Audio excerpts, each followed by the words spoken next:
Did you know that it was a woman, Yaa Asantewaa, who led the last major resistance against the British colonization of the Gold Coast, which is the country that we now know as Ghana? Hi, welcome. Thanks for being a part of the Sankofa Pan-African series. I hope that you know that we can only continue this series with your support. Please support us by subscribing and giving us a thumbs up. And you can also help by sharing our videos with your friends and contacts. So please take a moment to subscribe if you haven't done so. Thank you. Yaa Asantewaa was born in 1840. She was born in Besiase. She belonged to the Ejisu, an Ashanti ethnic group in Ghana. Asantewaa was appointed Queen Mother by her brother, Nana Akwesi Afrane Okpase, whose reign was rather turbulent. At the time of her appointment as a Queen Mother, the Gold Coast, which at independence became known as Ghana, was under British protectorate. Now, one of the ways in which the British financed, in fact, the major way in which the British financed their colonizing campaigns against the Ashanti and other ethnic groups in Africa was by imposing taxes on local population. In Ghana, in the Ashanti area, they also took over the gold mines. And all of this led to the Ashanti to rebel against British rule.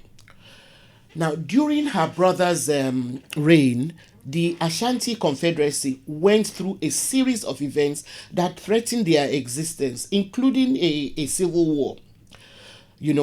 But after the death of Akwasi, her brother, Yaa Asantewaa's grandson became the ruler of Ejisu.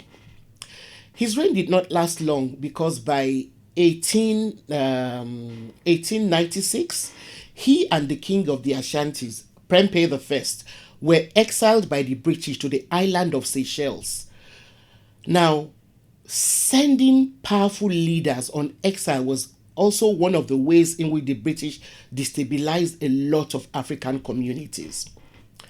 Now, after her grandson was exiled, Yaa Asantewaa became regent of the Ejisu Joaben district. Now, in a single-minded pursuit to break the backbone of the Ashanti, the British Governor General of the Gold Coast at the time, Frederick Hodgson, demanded that the golden stool of the Ashanti be handed over to him. But the Ashanti refused. The golden stool was the Ashanti throne and a symbol of Ashanti autonomy.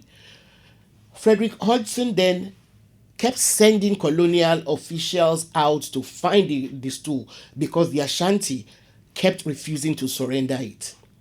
Now, instead, they hid it to keep it safe. Now, the colonial officers that Hodgson sent went from village to village trying to force people to reveal where the golden stool was hidden without any success. They ransacked village after village and even assaulted young children when they could not find adults, who had gone into hiding to avoid getting caught, beaten, or arrested. So by March 1900, things had degenerated that Yaa Asantewaa was chosen by the Ashanti Fighting Force to lead the resistance against the British onslaught. As a woman, her appointment as war leader was most unusual in Ashanti history. She, however, proved her mettle.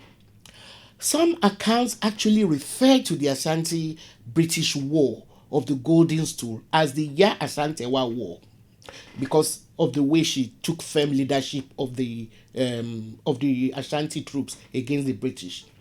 For several months, the Ashanti troops of about 5,000 under the leadership of Yaa Asantewaa laid siege to the British mission, which was stationed in the fort in Kumasi.